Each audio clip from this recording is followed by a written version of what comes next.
We tap together nicely. Thank you. I'll start. I'll start at the beginning, which for me was meeting a man who spent 44 years in an institution, sent there when he was 7 years old, came out, relatively old man.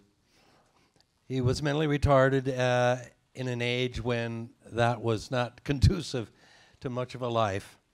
His name was Bill. He ended up working as a pot scrubber in a country club where my young wife, and we're talking about the early 70s now, was a waitress. And every night I would see this fellow's face in the window in the parking lot behind this exclusive country club where it was, I was not allowed to drive my 54 Studebaker up to the front to pick up my wife. I had to go around to the back because it was too old of a model car. But this man, Bill, whose name I later learned was Sachter, was perhaps the person who had the most profound impact on me of any human being other than perhaps my father. I got to know Bill at a Christmas party when the one night of the year when the staff or the inmates were allowed to take over the asylum or the country club. And we got the free champagne, the roving string quartet, the canapes and hors d'oeuvres, and we dressed up as if we were fancy members of this country club when in fact we were just the grunt staff. But there across the other side of the room I saw him, Bill, in the flesh instead of through this window every night where he had been waving to me for months. He was wearing a beetle wig. You know, those of you who are too young to remember the wigs, I can't forget. In the 60s, your parents would go off to a party and one of them would come home wearing a beetle wig. I don't know why, if there was alcohol involved or something. But Bill somehow had ended up with one of these wigs, and he wore it religiously because underneath this wig was a very bald head, which I had been used to seeing the bald head, and now tonight I'm seeing the wig. But I can recognize that face, and I went over to him, and he stood up and he said, "Buddy, I've been waiting for you." And thus began a very unlikely friendship between a 23-year-old kid and a 60-some-year-old guy. And along the way, I became a screenwriter. And what was I going to write about but my own experiences? And so I wrote a movie called Bill. It starred Mickey Rooney in the part of Bill, and a young Dennis Quaid played me, Barry. And I had no real intentions of being a screenwriter or a filmmaker or anything. I had simply written my story of the friendship with Bill just for my own sake and for my family and others. But it ended up a movie. I ended up winning an Emmy, and Bill, as it turns out, launched me on a career that would then reach another milestone when, after Bill had passed away, and I began to volunteer my time with other disability groups, I ran into a fellow who hails from Salt Lake City or nearby, whose name is Kim Peek. His father, Fran, was a chairman of the Communications Committee on a national committee for the Association for Retarded Citizens, which is later became known as simply the ARC. I bumped into his son, Kim, who was not institutionalized, but against the best advice of all the doctors in Salt Lake City at the time, which would have been the 50s, and instead was raised at home. But little was known about him, even by his family members, because he spent all of his time in his room looking at books. But as his parents said, he often was holding the books upside down, sideways. They really weren't certain what he was doing with the books other than the fact that he was, obsessed with them. Well, I'll just cut to the chase here. He wasn't just looking at these books upside down, but memorizing them with a 98.9% retention rate, permanent, some 10, 20,000 books, and that's not counting the phone books that he memorized just for fun. Out of this second amazing coincidence or meeting, kismet, whatever you might call it, tumbled out the movie Rain Man, which earned me this thing. Do you hold it, please? Yes.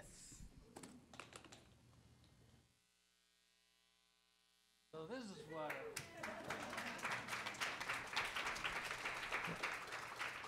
This is what Bill brought to me and Kim brought to me. There was an Emmy that goes with it too, but I gave that away, as I did this, only because when Kim and his father came to visit shortly after Rain Man won Best Picture, Best Director, Best Actor, and Screenplay, I'd had it for a year, I think, about, and the first week it was on the mantle in the living room, and all the neighbors and friends and relatives came, and they all held it, and they all said how heavy it was, and they all gave their fake speech. They'd like to thank their mom, and everybody had a lot of fun with it. And then after a couple of weeks, you know, it wore off, and then, as my wife said, this doesn't really go with anything in the house, you know. So, and so I put it in my office on a shelf, and there it collected dust, and as my wife would remind me, spider webs for quite a while, until Fran and Kim came to visit one day, and when they left with the Oscar, because it just dawned on me when after Kim had carried it around all day long, and not like most of us would hold our Oscar, but like this. How could I take it back, right? So, and he and his father then went on what would become eventually a world tour. It started with the elementary school in their neighborhood, the junior high, high school, then across town, then another state, and eventually they traveled to places like, well, Oxford, England, where Kim received an honorary doctorate degree from Oxford. That's a good place to get an honorary. But in doing so, they told their story of a father and a son and their triumph over the challenges presented to a person with autism and a savant-like mind that science has never seen before or since, and likely never will again. I'll just briefly tell you a trip that my wife Birdie and I took with Fran and Kim to Monterey to the Nassau Research Hospital, where one day scientists decided to look and peek inside, no pun intended, peek inside what they knew must be a miraculous architecture of a brain, because the stupendous crunching power of his mind and his memory capacity was far exceeded anything in recorded literature.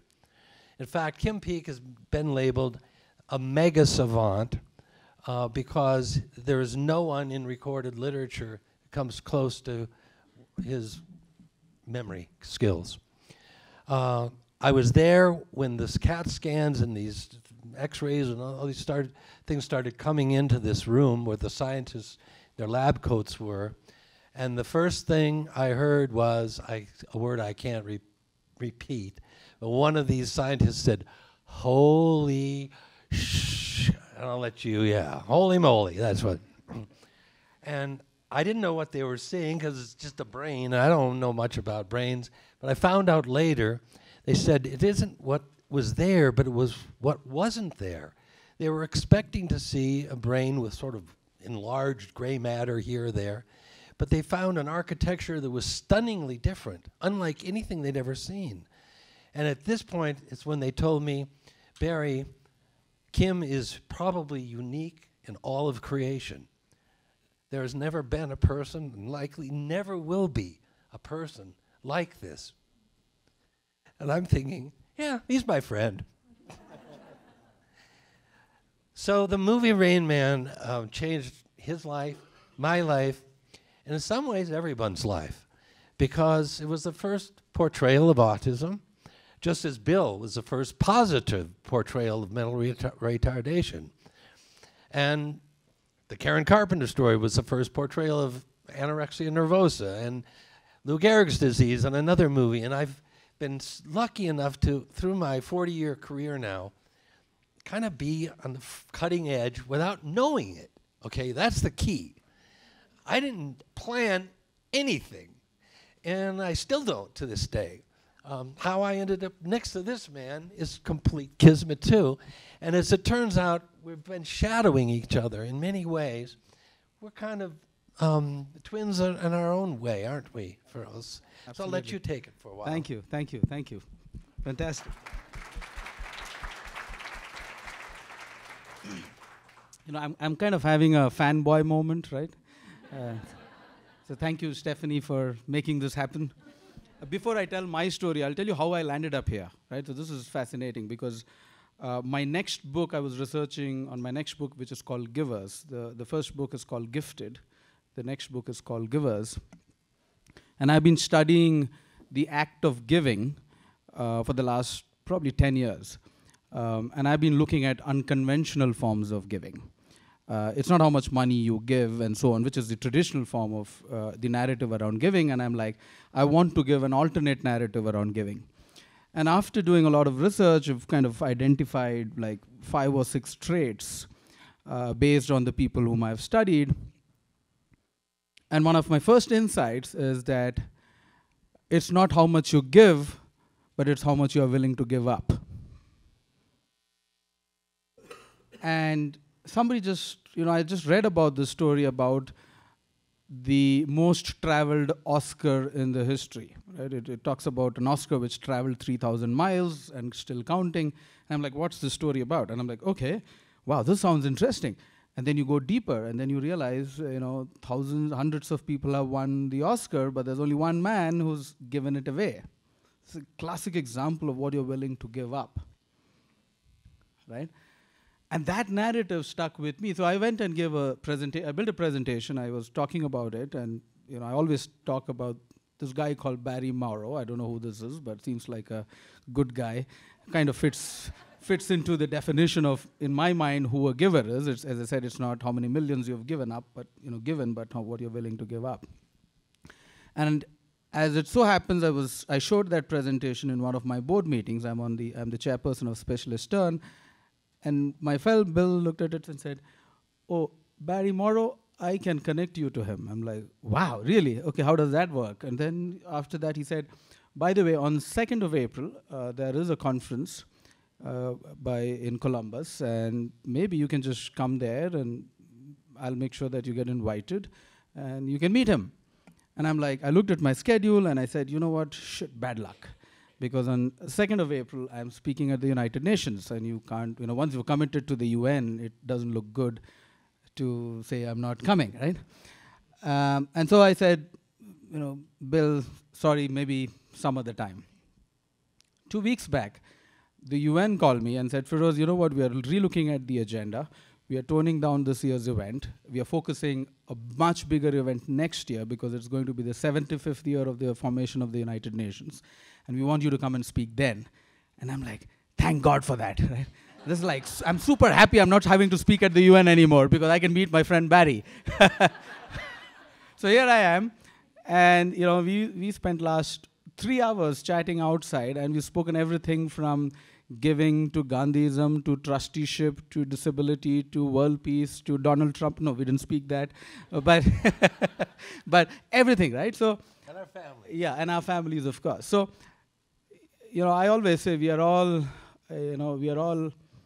actors in a series of coincidences. And the story that I'm going to tell, and I want to tell this upfront, is I don't want to take any credit for what happened. Because, as I said, we're all just actors in a series of coincidences. And I feel I get too much credit for what happened, and I feel sometimes guilty of taking that much. But anyway, I'll tell you the story. The story goes back to the year 2010. I was based in Bangalore in India. And I had married my college sweetheart after 10 years of literally parental feud. I'm a Muslim and my wife is a Hindu, and that's a perfect recipe for disaster. Especially if you're in India, a Hindu-Muslim wedding is like not done. But after pursuing my girlfriend for 10 years, my parents just gave up. They said, you're getting too old now, so just get married. It doesn't matter whom you're getting married to, just get married, right? So I got married. I got, at that moment, I got selected as a board assistant at the highest level. I work for a small company called SAP. It's a $100 billion company. It's a very tiny company. I don't know how many of you have heard about SAP, right? Many of you have heard about SAP. Good. So I worked for SAP. I worked with a board member. And then one fine day I was asked to lead the largest engineering division in SAP's world, which was in Bangalore. And this was a company called SAP Labs, their Indian division with 5,000 engineers. So here I am, married my college sweetheart after 10 years of struggle. Got this dream job. I was seen as the youngest CEO of a global multinational in India, so all the newspapers carried my photographs. And an incredibly good-looking kid, 18 months, right? I'm like, wow, this is perfect life. Nothing can go wrong. And you start feeling a little bit, you start feeling a little cocky about yourself, and like the newspapers want to write. And then one day, what happened was I went for a dinner with my boss, and we went to a dinner, both the families, and then he looked at my son, Vivan. At that time, I was 18 months old, and he called me to a side, and he said, Ferose, why is he looking at the same video for so long? And he's kind of playing it in that rewind mode, right? He keeps watching the same video, and he's like, only looking at this. And by the way, when you call his name, he's not responding. I'm like, but that's okay. He's probably just focusing on the video. And then he said he's also not making eye contact. And I'm like, yeah, but that's just 18 months old kid. I mean, he's not interested in making eye contact, so forget it, right? And anyway, he said, you know what, I would advise you to get him checked for something called autism. And I'm like, what is autism? He said, don't tell this to your wife, she'll get panicky, but I would suggest you have a look. So I went home, and I did tell my wife, Vishal, his name was Vishal, he said, he's just asked me to check if Vivan has autism.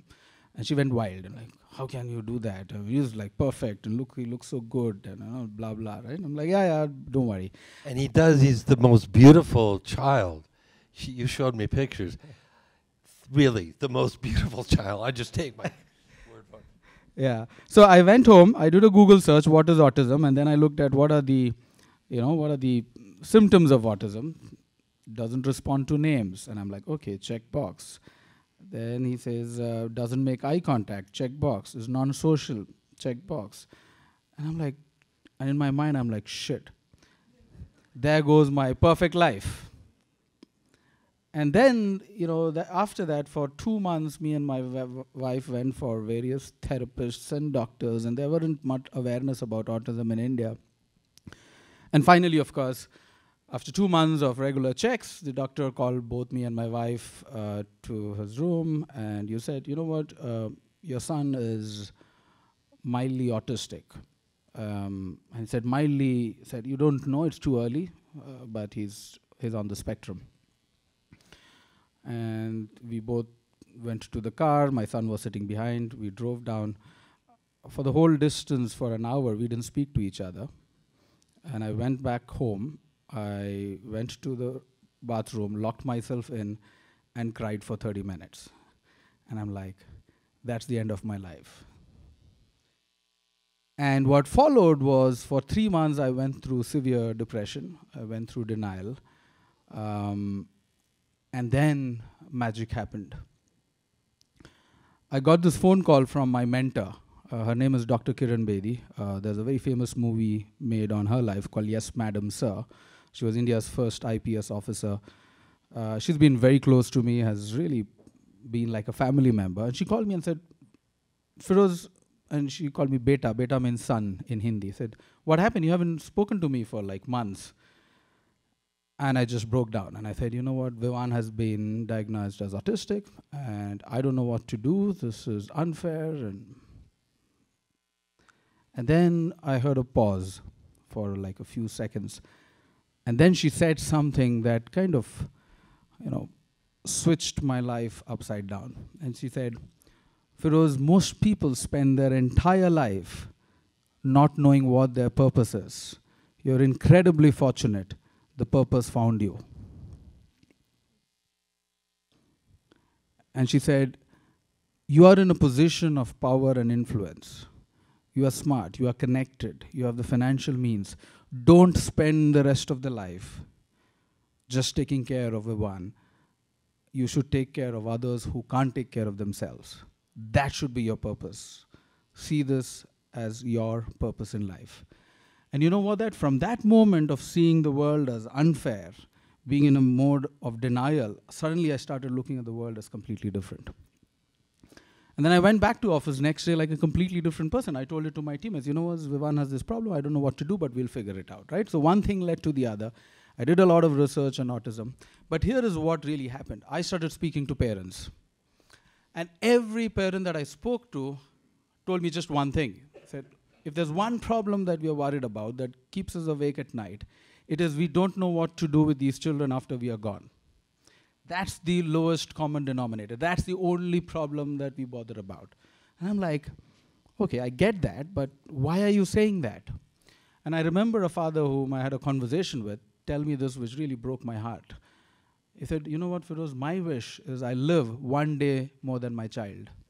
And that broke my heart. How many parents on earth can ever wish for seeing their own kid die before them? And I said, there has to be something fundamentally flawed if we have got to a point where society asks for parents to wish for that. And so I'm like, I have to do something. This is just not done. And everybody told me the same thing, that many of these kids are smart, but they're not independent. And I'm like, so why are they not independent? Well, they're not independent because they can't do a job. I'm like, they can't do a job? Is that the problem? No, they can do a job, but the recruitment systems are all flawed. I'm like, why are they flawed? And then I realized they were telling me something very profound. They said, all recruitment systems in the world, they call themselves as they select people. Actually, they reject people. Because 99% of all recruitment systems reject people. So why are they calling it a selection system? It's a rejection system, not a selection system. I'm like, wow, that makes sense. I do that all the day. Right? We get hundreds of resumes and we select one. So is it a selection system or a rejection system? And then he said, the problem is the two qualities that companies look for are good team players and good communication skills. And these are two skills that people on the spectrum don't have. They're not necessarily team players because they like to live in their own world. And the second is many of them have challenges to communicate properly. So they get eliminated from corporations. And I'm like, yeah, it makes sense to me now.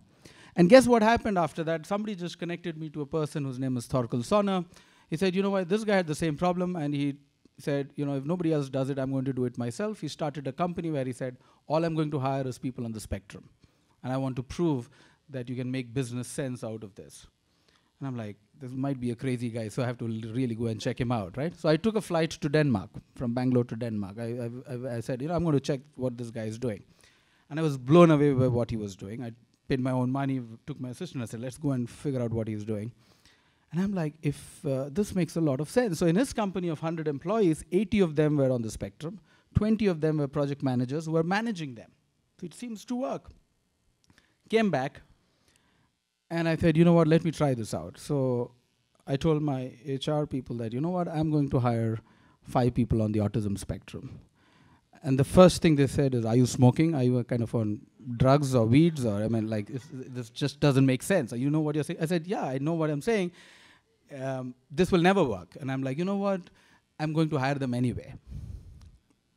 So I hired... So you were smoking? Yeah. So I hired the first 3 employees at SAP Labs, And these people hadn't gone to college. They had no university degrees. They knew English. They knew how to browse. And we said we will see if they can perform and do functions.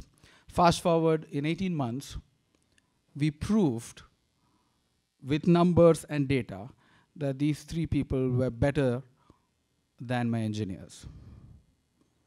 But it took us 18 months to get there. And then what happened is just a series of coincidences. Forbes journalist heard about this, wrote to me and said, I want to know what is this thing you're doing, right? He wrote a piece which is called How Autistics Triumphed at SAP Labs. You can still Google it. It's still one of the most, an article that went viral. Mothers across the world still write to me in that comment saying, thank you for giving hope. I had no clue, but he wrote that article, went viral.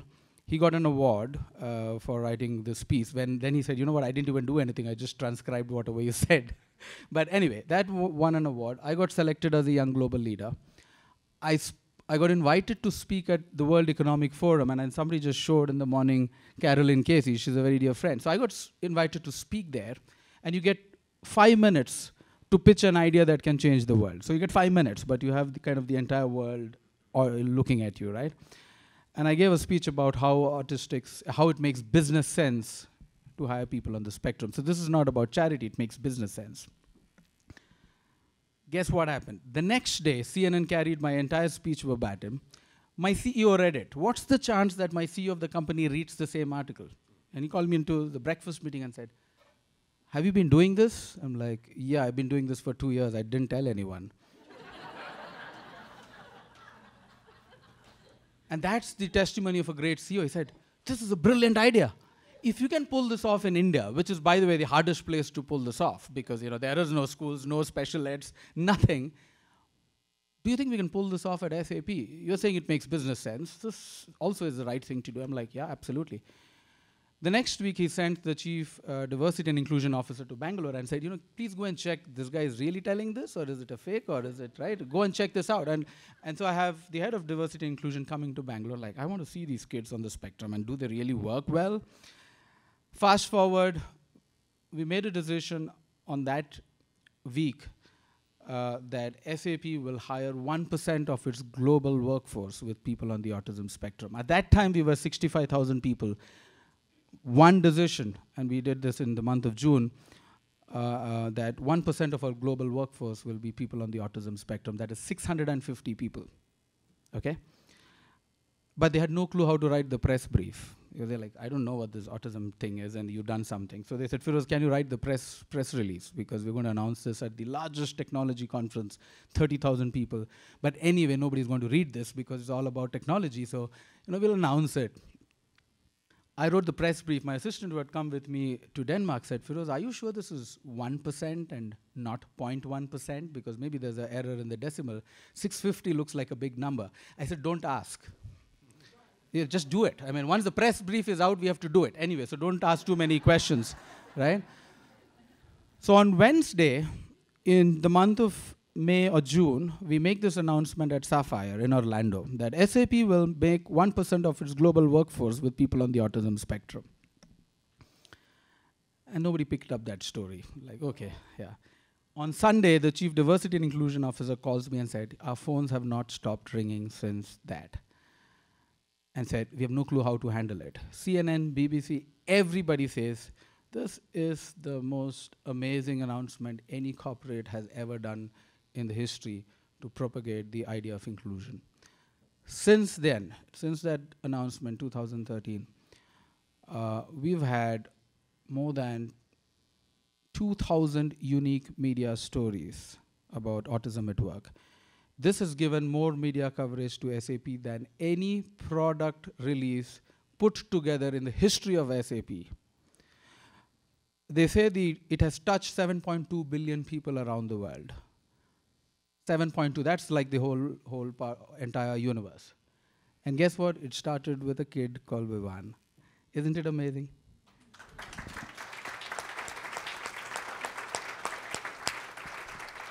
Qantas had a similar reaction to Rain Man, because in the movie, it was the only airplane that Rain Man would have flown if it had been at the airport.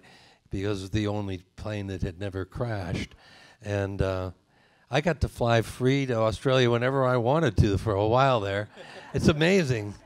But, you know, we've been on parallel tracks. I'm quite a bit older than you. So maybe you are my shadow. But you're catching up, Shadow. And we're from completely different worlds. An engineer, a businessman, a ne'er-do-well, a writer, you know.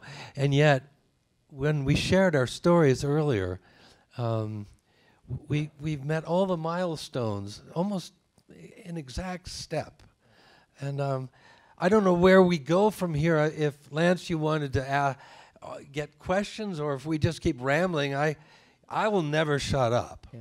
Just, you know. So if you no, he's not lying. They'll keep talking.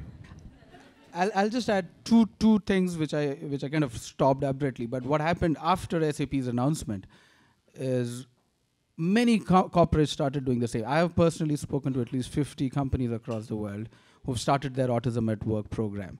In 2016, it became a Harvard case study. We were invited to the United Nations by Secretary General Ban Ki-moon to really ask other corporates to make similar commitments. JP Morgan, HP, IBM, across the world, more than 100 companies have made similar commitments. So it's now become a movement, right? I mean, and people often ask me this question, Ferose, what was the business plan that you had? And I'm like, I didn't have any. I was incredibly stupid. That's it. I didn't think why it wouldn't work. That's it. And just one thing led to the. I must confess that we were incredibly lucky that things just fell in place. We had a great CEO who saw the power of a good idea. It's hard. By the way, it's not easy. I think people, SAP has hired 150 people on the spectrum already. We've given internships and fellowships to another 150. We are learning in the process. But I think we've moved the needle, at least by a little small percentage, and I think that's all we can do.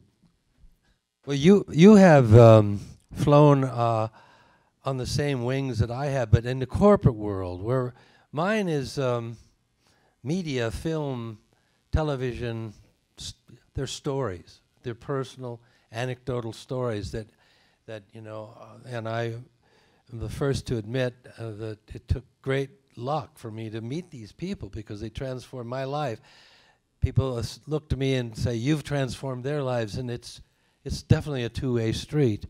But what are we going to do next? That's what I want to know. There's such amazing stories. I know we can spend the next, as I said, 2 hours. And there's one story which I want you to share, Barry. I know I made you cry, and I'm not getting any sadistic pleasure out of doing it again. But I think it's such a profound story. And you have to share that because it's about your daughter in the ICU, and then Bill comes and you see magic happen. Yes, and the reason I don't talk about it much is because it raises all kinds of questions about faith and religion and miracles, and I don't have answers to any of it. I only have what happened. Our 11-month-old daughter was diagnosed with a life-threatening illness, and the spinal fluid, they said, was so milky that they took me aside and said, prepare for her funeral arrangements, and spinal meningitis.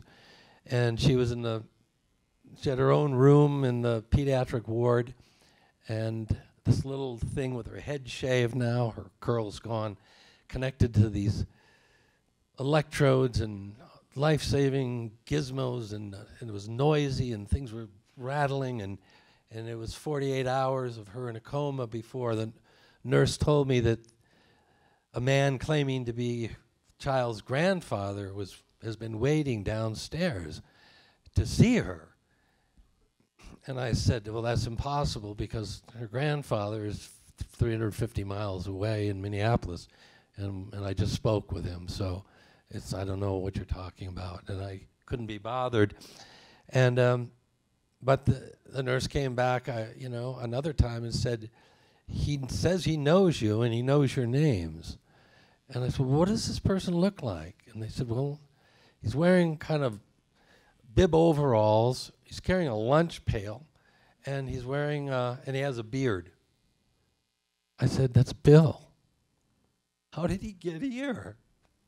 He doesn't drive. He doesn't read or write. He doesn't know how to take buses to this hospital, but he found his way." And so I went down immediately, and I said, "Bill, I'm so sorry. I just haven't had time to contact you." And he said in a very adult voice, in a very different voice, "You should have called me first." So we went upstairs, and he walked in the room, and he had this very officious sort of tone to everything he was doing. He even walked briskly, as if he had some business to conduct, and then that was going to be, over. And he walked into the room, and then he stopped and looked around at all this stuff, and he couldn't even find Zoe. And then he did in this little crib, and he fell to his knees. And to me, I was right behind him. It looked as if I had just shoved him to the floor. And he was an old man, so he didn't, he wouldn't have done this at purpose. And some force inside of him or outside of him or together pushed him to the ground so he could pray. Now, just to know Bill's background, which he didn't know until I became his conservator and went through 50 years of records to find out that he was, among other things, Jewish, which he didn't know, but had lived most of his life outside the institution, going to Catholic Mass or Baptist church. And then once I reacquainted him with his Jewish roots by just taking him to, a Hillel house and saying, "This guy would like to find out more about Judaism." He brought all of that together in one prayer, which I will do a fake bad version of, but with his head bowed, his hat on, and the wig under the hat, Bill said, "Our Father who art in heaven, hallowed ding ding ding." And he would fracture every prayer. And then he went into some sort of Hebrewic sounding, "Yaosi Wohail, Yaosi, down behold, Yeholah, and have mercy. Amen." At the end of his prayer, he had taken off his cap and his wig. If I were to tell you why he felt compelled to wear the wig, you would be reduced to tears. It goes back to things that happened in the institution. So for him to take that off was basically, as I say, getting naked.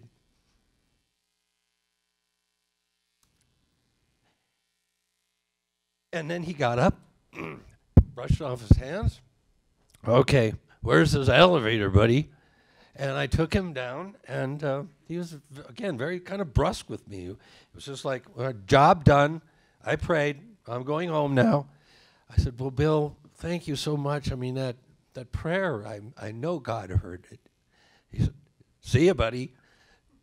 Elevator doors closed. The second they closed, from down the hallway came a scream. And I knew she was gone. And I ran as hard as I could, and I got there, and everyone was hugging because she was awake.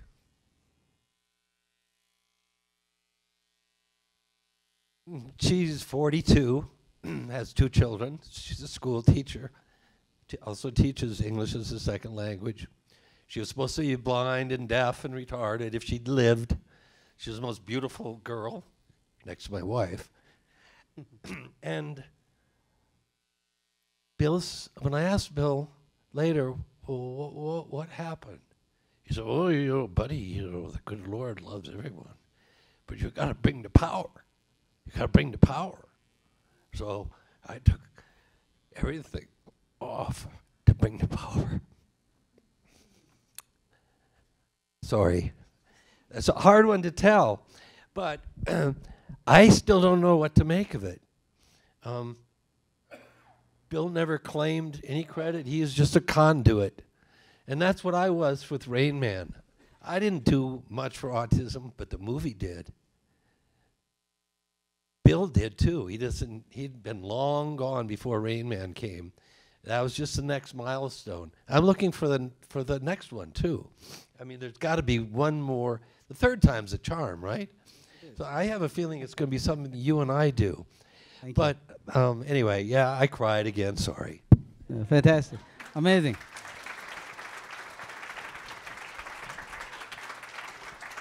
I think two things about Rain Man that very few people know, and I think I want to kind of lift up the spirit a little bit, Barry. Have the fun stuff now. You said that the casting of Tom Cruise and Dustin Hoffman will not work because one was 25 years old, the other was 50 years old. Dustin Hoffman was 50 and Tom Cruise was 25 when they were taking that role. And how could they be brothers with 25 years of difference? But magic happened. And you didn't see the shooting of the entire movie except on the last day because that was the writer's strike happening. So throw a little bit of light on that. Well, it was 1988, and it was the longest strike in the Writers Guild history, and of course that's when Rain Man, the movie, gets made. So I could not cross picket line, or I could have, and I would have gotten beaten up. And so I did go the final day of shooting across the picket line. The strike was still on. I didn't care. Nobody could, accuse me of like collaborating on a movie at that point. What was the main point of this? That you saw, you said. Oh yeah. Work, but when you saw them coming down. Yes. So initially, when I found that's right. So I was the one instrumental for bringing on Dustin Hoffman, because this is prior to the strike. He had read the script. We met, had several meetings, and he committed to the picture. But the other role had not been cast. Originally, the script was sent the same night to two clients at the same agency, Dustin Hoffman and Bill Murray. And the agency was two big stars, but the agency was thinking that Tom Cruise role would go to Dustin Hoffman, and Bill Murray would play Rain Man. But they didn't designate on the cover letter to either person which role was for whom, and Dustin Hoffman read the script the same night he received it. Bill Murray didn't. Dustin Hoffman called and said, "I'll do the picture, but I'm Rain Man." And so Bill Murray, I don't even know if he ever read the script, but he lost out the role. All right, so now who's going to play, the role that Tom Cruise ended up with? Well, studio informed me, and they said, "What do you think? Tom Cruise, it'll bring in the younger audience and everything else." And I said, "I don't think it's going to work. I mean, Dustin's 50, Tom's 25, they're brothers. Even in my family, with 6 children, there's 20 years from the youngest to the oldest. That's a lot. 25, it's stretching credulity, and they don't look that much alike, and except they're both short." But nobody knows that because the camera makes you big. And I don't know what they do with you.